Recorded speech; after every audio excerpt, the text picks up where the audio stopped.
Today's New American Standard Bible reading is Psalms chapters 38, 39, 40, and Acts chapter 23, verses 12 through 35. Psalms chapter 38. O Lord, rebuke me not in thy wrath, and chasten me not in thy burning anger. For thine arrows have sunk deep into me, and thy hand has pressed down on me. There is no soundness in my flesh because of thine indignation. There is no health in my bones because of my sin. For my iniquities are gone over my head. As a heavy burden, they weigh too much for me. My wounds grow foul and fester because of my folly. I am bent over and greatly bowed down. I go mourning all day long, for my loins are filled with burning, and there is no soundness in my flesh. I am benumbed and badly crushed. I groan because of the agitation of my heart. Lord, all my desire is before thee, and my sighing is not hidden from thee. My heart throbs, my strength fails me, and the light of my eyes, even that has gone from me. My loved ones and my friends stand aloof from my plague, and my kinsmen stand afar off. Those who seek my life lay snares for me, and those who seek to injure me have threatened destruction, and they devise treachery all day long. But I, like a deaf man, do not hear, and I am like a dumb man who does not open his mouth. Yes, I am like a man who does not hear, and in whose mouth are no arguments. For I hope in thee, O Lord. Thou wilt answer, O Lord my God. For I said, may they not rejoice over me, who, when my foot slips, would magnify themselves against me. For I am ready to fall, and my sorrow is continually before me. For I confess my iniquity. I am full of anxiety because of my sin. But my enemies are vigorous and strong, and many are those who hate me wrongfully, and those who repay evil for good. They oppose me because I follow what is good. Do not forsake me, O Lord. O my God, do not be far from me. Make haste to help me, O Lord, my salvation. Psalms chapter 39, I said, I will guard my ways, that I may not sin with my tongue. I will guard my mouth as with a muzzle, while the wicked are in my presence. I was dumb and silent. I refrained even from good, and my sorrow grew worse. My heart was hot within me. While I was musing, the fire burned. Then I spoke with my tongue. Lord, make me to know my end, and what is the extent of my days. Let me know how transient I am. Behold, thou hast made my days as handbreadths, and my lifetime as nothing in thy sight. Surely every man at his best is a mere breath. Surely every man walks about as a phantom. Surely they make an uproar for nothing. He amasses riches and does not know who will gather them. And now, O Lord, for what do I wait? My hope is in thee. Deliver me from all thy transgressions. Make me not the reproach of the foolish. I have become dumb. I do not open my mouth, because it is thou who hast done it. Remove thy plague from me. Because of the opposition of thy hand, I am perishing. With reproofs, thou dost chasten a man for iniquity. Thou dost consume as a moth what is precious to him. Surely every man is a mere breath. Selah. Hear my prayer, O Lord, and give ear to my cry. Do not be silent at my tears, for I am a stranger with thee, a sojourner like all my fathers. Turn thy gaze away from me, that I may smile again before I depart and am no more. Psalms chapter 40. I waited patiently for the Lord, and he inclined to me and heard my cry. He brought me up out of the pit of destruction and out of the miry clay. And he set my feet upon a rock, making my footsteps firm. And he put a new song in my mouth, a song of praise to our God. Many will see and fear and will trust in the Lord.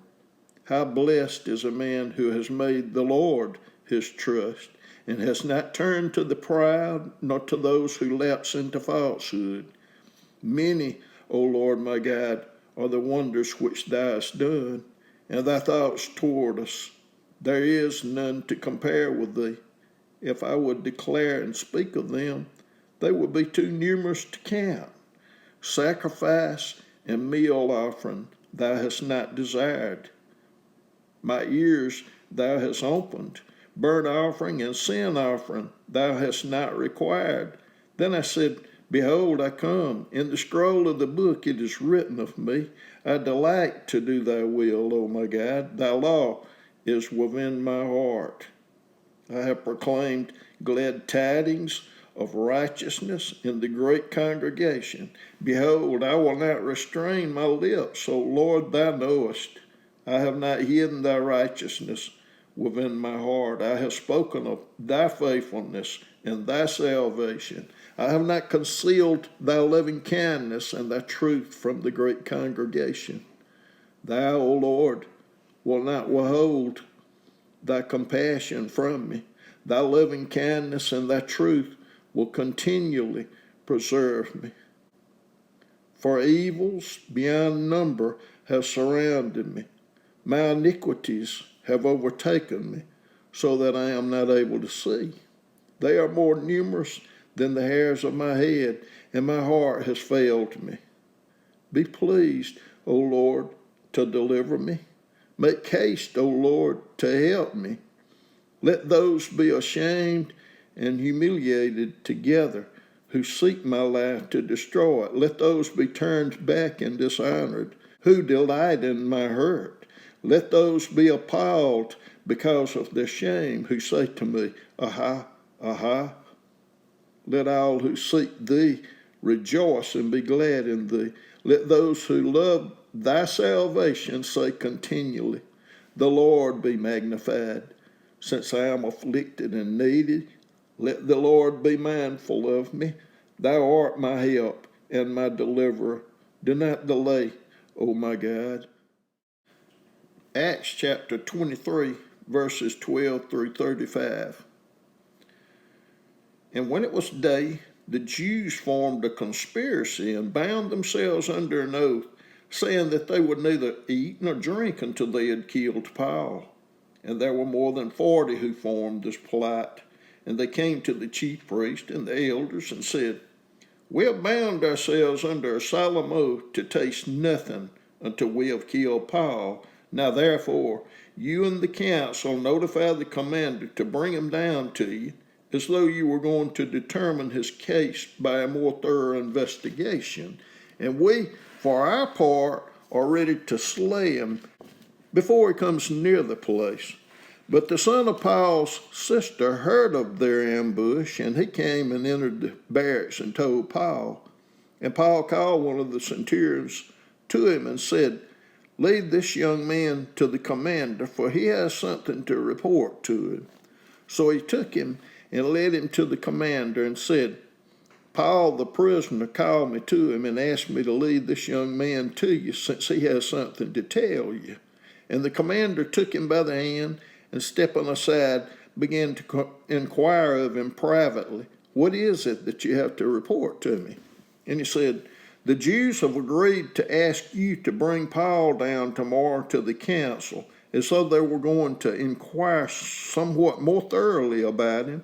So do not listen to them, for more than 40 of them are laying in wait for him, who have bound themselves under a curse not to eat or drink until they slay him. And now they are ready and waiting for the promise from you. Therefore the commander let the young man go, instructing him, Tell no one that you have notified me of these things.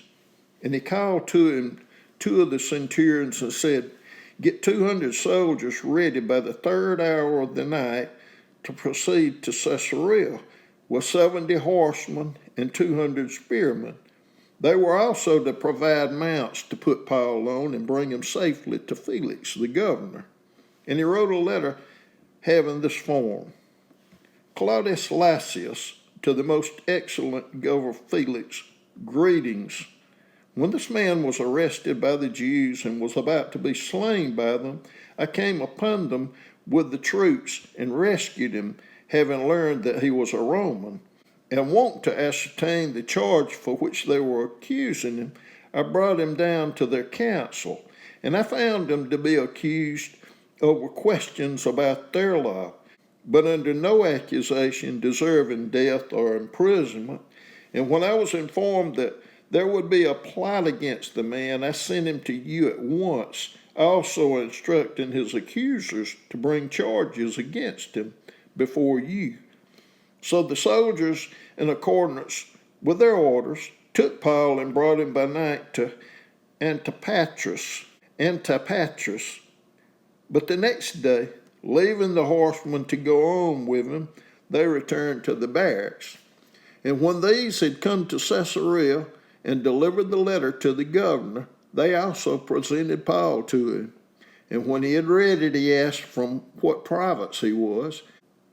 And when he learned that he was from Cilicia, he said, I will give you a hearing after your accusers arrive also, giving orders for him to be kept in Herod's praetorium.